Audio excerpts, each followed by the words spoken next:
Retro 3D graphics, especially of the 5th console generation, are some of the most misunderstood things in retro gaming. Countless internet arguments have been made that conflate the theoretical tech specs with real-world performance, random paraphrases of quotes from developers with their actual experiences, and the performance of specific games with the overall quality or performance of the console they ran on. But I'm built different. I'm a lot more petty and maybe a bit more of a nerd. Because of this, I decided to make a video covering just a few things regarding the graphics of this era of gaming. Wow, look at the video length. And where else to begin but those theoretical tech specs? Theoretically, the PlayStation can do like 180,000 textured polygons per second, and the N64 could do like 160,000. Except that's not really the case, is it? In both cases, this is like 5,000 to 6,000 polygons per frame. Most games on either system really don't go over 3,000 polygons per frame, not even close. I mean, Crash Bandicoot 3 hits a bit over 3,000, we'll get to why later, but at this point, you're really pushing it. To understand what's happening here, there's this brilliant example in a Kaze Emanuel video, specifically his low poly is overrated video, where he shows a 10,000 triangle mesh being rendered on screen in a black void at 30 FPS on the N64. Now, sure, the entire mesh is not being rendered at once due to the game's FOV, meaning he may be looking at a bit less than 10,000, but this doesn't matter. He then turns around and, oh, 10 triangles are killing the performance. Now you may be wondering, huh? And more importantly, why? Well, it's quite simple. Polygons per second is a very stupid metric. This is for a very simple reason. Well, okay, a lot of complicated reasons. First of all, there's way more to a game than processing polygons. I mean, there's game logic that has to be calculated. Most of the time, these super high poly counts per second are either calculated from processing static meshes or with some simple animations or transformations. If you want to add any flashier animations, visual effects, game logic, enemy AI, that sort of stuff, it'll obviously take away from the theoretical processing power. But more importantly, this highly depends on the type of polygons you're drawing. Basically, big or small. You see, there's a thing called fill rate. It shows how fast, in a best case scenario, the GPU can draw pixels per second. Take the PS1 for instance. If we assume we're using textured and shaded polygons, the effective fill rate was about 33 million pixels per second. This was done so it did one pixel shading operation per one CPU cycle. Now, 33 million pixels per second sure sounds like a lot, but if we take a 320 by 240 image, that's 2.3 million pixels per second just to draw a blank background on a 30 FPS game. Effectively, in this scenario, we can draw over every pixel 14 times. This explains why so few 480i games existed on the platform, because we would waste over 9 million polygons just rendering the backdrop, meaning we could only render over each pixel 3.5 times. Now, what causes us to draw over each pixel multiple times? Well, basically everything. There's the base level, and then there's the game, which in the PS1's case will draw everything from back to front. This is why culling objects that shouldn't be visible is so important, and this is also why the 10,000 triangle mesh was being handled so relatively fine. There was not a lot of overdraw. Now, the PS1 doesn't have a Z buffer, so the big performance loss is just drawing over existing pixels, though the N64's case is far worse, because most N64 games do use a Z buffer. Every time a game has to overdraw on a new pixel, it will first check the Z buffer, and then compare the previous value to the current value to decide which one of them is actually in front and if it should draw the pixel or not. These 10 polygons, therefore, while actually pretty light on the processing system, absolutely demolish the drawing system. The N64 specifically had a lower theoretical fill rate of about 31 megapixels per second with every single effect turned on, but we'll also get to why this megapixel stuff isn't that accurate later. Basically, this is how Crash Bandicoot rendered so many polygons at once. They were already pre-calculated and small, so the game just didn't have to waste time overdrawing a bunch of large polygons. Now that we have a general idea of why theoretical performance is, well, stupid, let's look at a typical graphics pipeline. The PS1 is simpler, and so a lot of its stuff will apply to the N64 as well, so let's go with the simpler one first. So we first need some polygons. On the PS1, this means triangles, quadrilaterals, or lines, and it has sprites for 2D. Maybe we're loading them from a model, generating them via a height map, subdividing an existing mesh, it doesn't really matter. Either way, we have our polygons. Oh, and if you're wondering why we're using quads, if you have a square surface, that's either 4 vertices for a quad or 6 for 2 triangles. If we have a large, relatively boxy scene, using quads will have a significantly lower vertex count, meaning we save on a lot of data transfers and calculations. So, what do we do next? Well, we have to do a bunch of math with the GTE. This is where you use the GTE to accelerate some of the previous functions, calculate animations, that sort of stuff.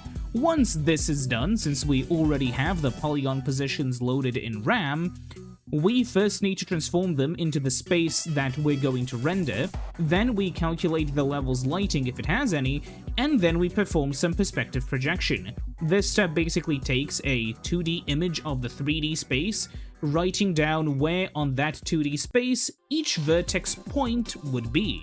So, at the end of the day, what we have is a bunch of x and y coordinates for each vertex. Now, we send it to the GPU. But how do we know what's in front or behind a polygon? We're basically squishing the scene from 3D to 2D. How do we know what's in front or behind? Well, there are a few ways to do this. The PS1 had a very primitive method called an ordering table. It's just a big table of polygons with back-to-front rendering. It means we're going to have quite a bit of overdraw, but it also means that we don't have to store or process a Z buffer, which is big and sort of expensive.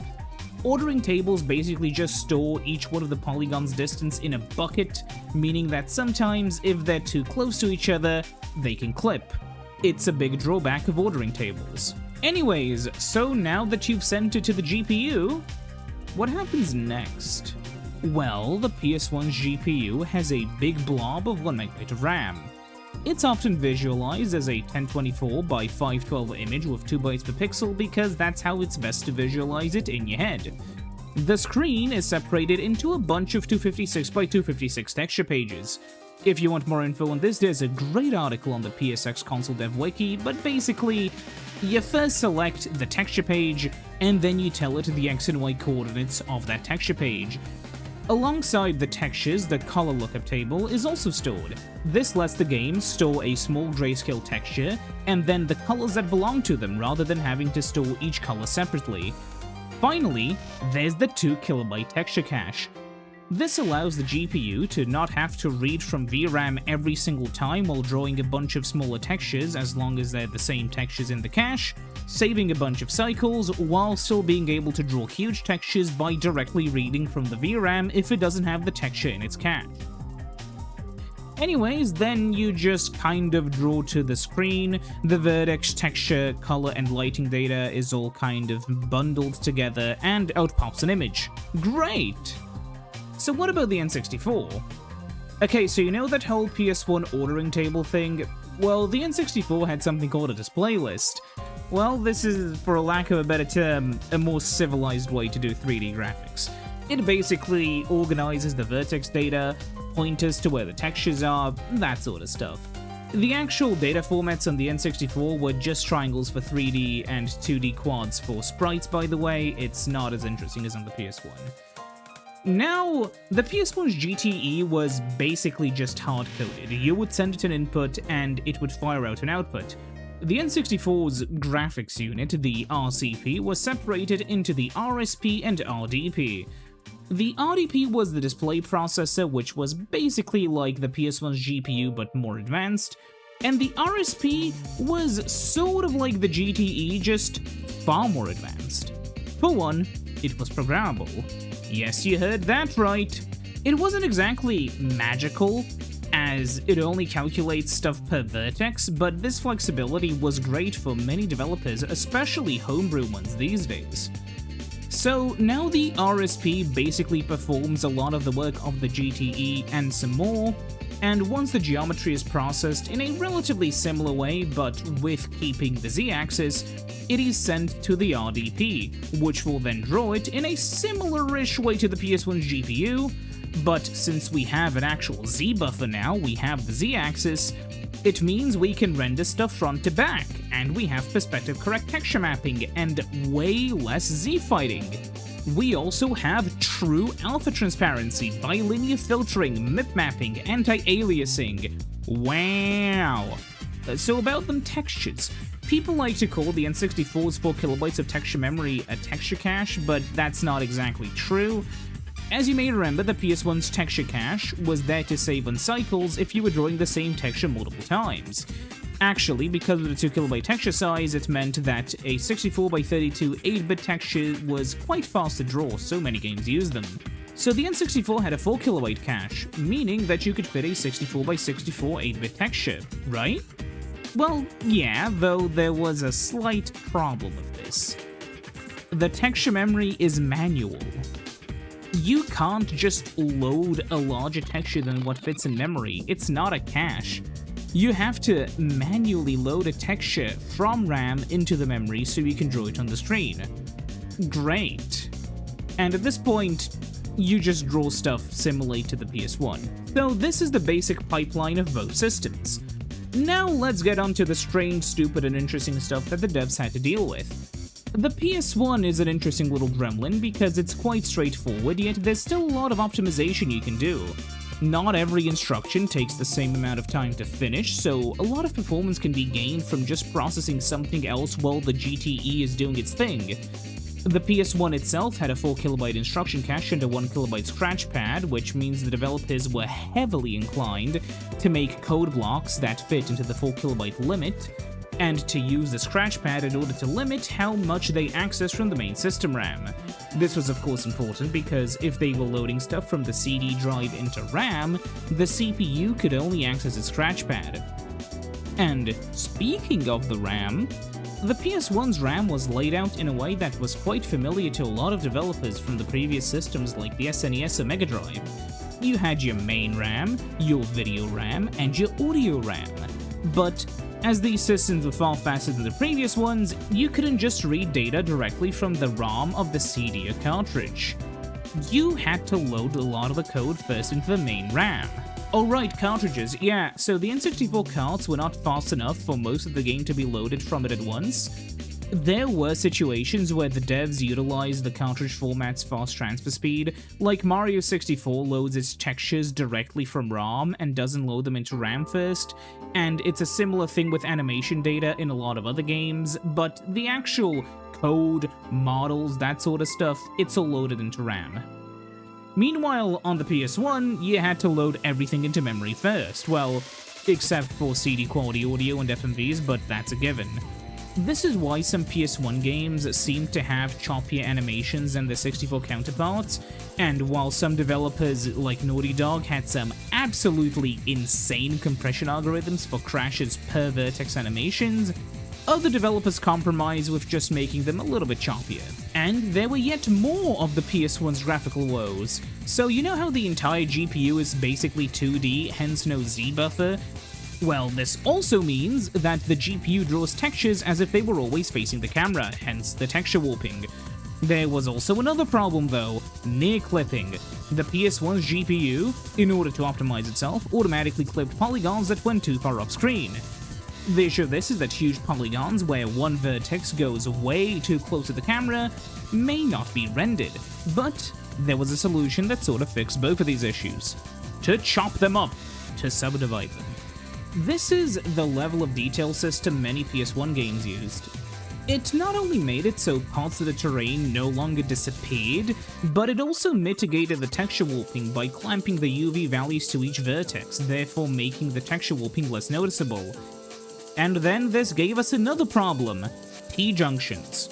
Now, the problem with a T-junction is that due to the imprecise nature of 3D graphics, especially on a GPU that does not handle decimal numbers, is you get a gap between polygons. This lack of decimals on the GPU is also why it wobbles, by the way. Also, while the N64 supports mip maps automatically, the PS1 just doesn't. This means that you had to manually mip map the textures yourself. Why would you even do that? Well, because there's no point in drawing giant 32x32-bit textures at a distance from a camera when you won't be able to discern more than a 16x16 texture anyways.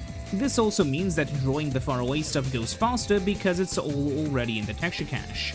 Spyro the Dragon and some other games went one step further and even switched to vertex colors as you got very far away from an object. On the PS1, untextured polygons were about twice as fast to draw as the textured ones, and there was a similar speed boost applied to the N64 when doing that, so you can see the benefits of doing this. And speaking of the N64, this thing was kind of hell on earth to work on.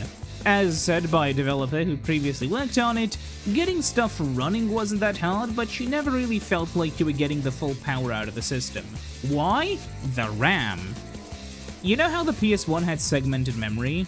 Well, the N64 had one big blob of it, 4 megabytes, or 8 with the expansion pack. The issue, it was RDRAM on an 8-bit bus, completely unified. What was the problem? Well, there were a few. Firstly, and the biggest one, the absurd latency. The PS1's main RAM had a latency of 60 nanoseconds. On the N64, it was 64 nanoseconds. Oh wait, no it wasn't, I forgot a zero. It was 640. Yeah, well, it gets worse. The PS1's CPU can access its RAM while the GPU draws. The audio processor can also do its own thing, hell, even stream music to itself, while the other processors are doing their things. Hell, the VRAM is dual-ported, so even the RGB encoder can access one frame buffer while the GPU is drawing on the other one. The N64? Oh yeah, one component can access the RAM at any one time. So the N64 CPU was like 3 times faster, the GPU had way more features, and the RSP can crunch down a lot more polygons with even more features, and then the CPU was forced to waste its time doing things that saved on memory transfers because of just how massive a penalty you would incur if you access the main RAM. It had a 16KB instruction cache and an 8KB data cache, and that was large in the PS1s and nice, but you had such high penalties for pulling data outside of its cache that it just didn't work out that well. And you know what some of the most expensive operations are on a system? Drawing pixels, testing the Z buffer, you know, the things the GPU has to do in main system RAM? So that's what the CPU basically waits for, and also every frame, the GPU has to send its data from the frame buffer to the RGB encoder, which wasted more time. Do you see how that's wasteful? Well, yeah, they're basically just waiting for each other to finish. Oh, and there's also the RGB encoder quirk that sucks. So the N64 encoder completely followed the NTSC or PAL standard, which meant that frames had to come in relatively consistent intervals, so 60 FPS, 30 FPS, 20 FPS, and so on. And so, yeah, the PS1 did not need to do any of this, so in order to make sure that a game ran at a more stable frame rate, the N64 had to triple buffer its video, and since it also used Z buffer, this means that the N64 frame buffer often used like twice as much memory as the PS1 did. But more importantly for gamers, if a PS1 dipped from 30 FPS to 27, yeah, it ran at 27. But if an N64 internally dropped from 30 FPS to what would be 27 FPS to us, it would first render at 30 FPS, then 20, then 30, then 20, and it would just look kind of jittery and awful. And now we get to the final aesthetic portion of the video. Why do these games look the way they do? Well, have you ever noticed how many particle effects and lights look so cool on the PS1 but sort of pathetic on the N64?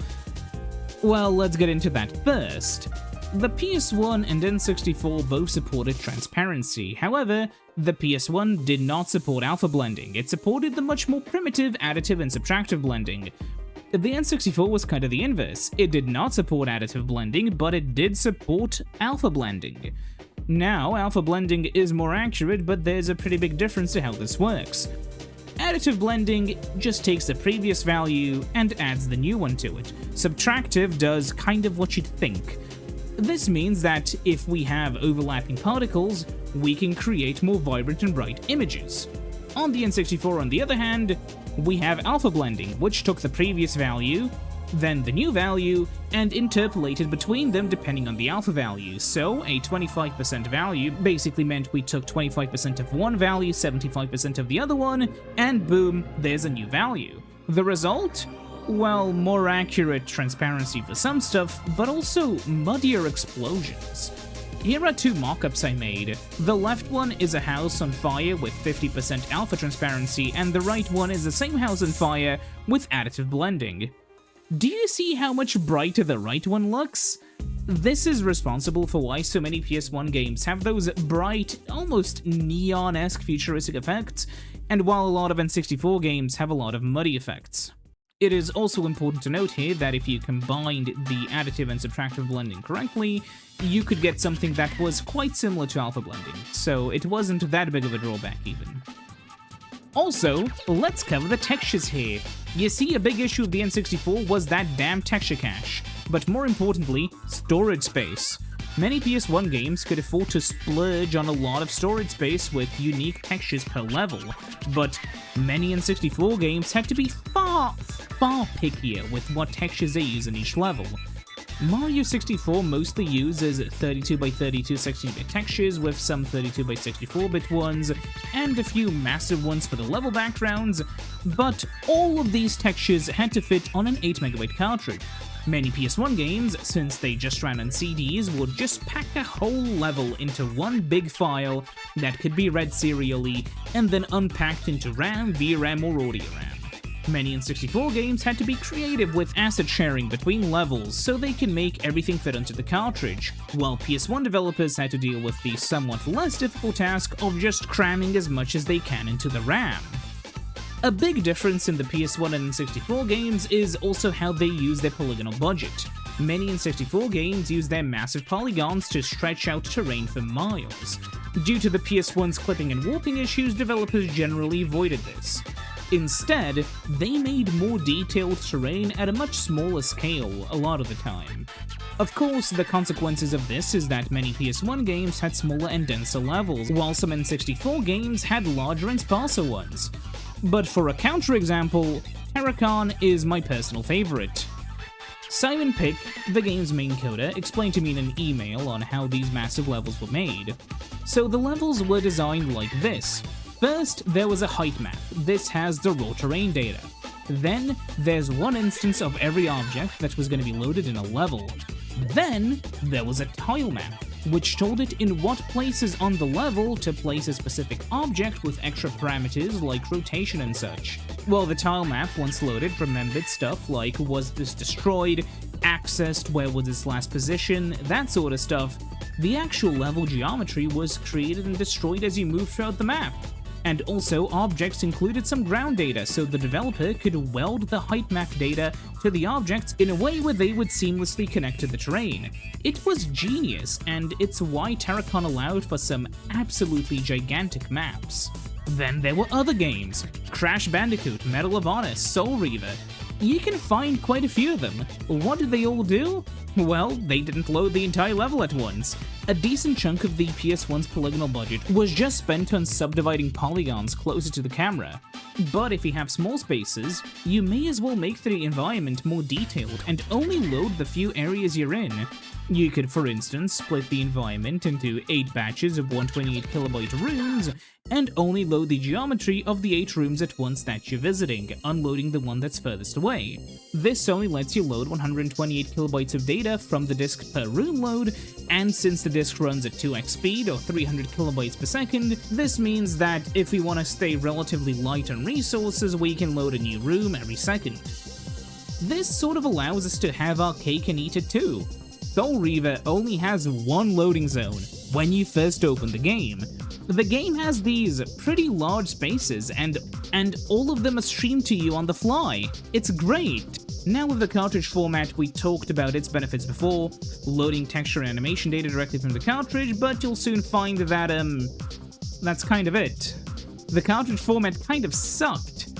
And at the end of the day, that was the main difference. We can talk about the niche, intricate bits of these consoles, something that's really fun, but for developers, the media format, that was the main kicker.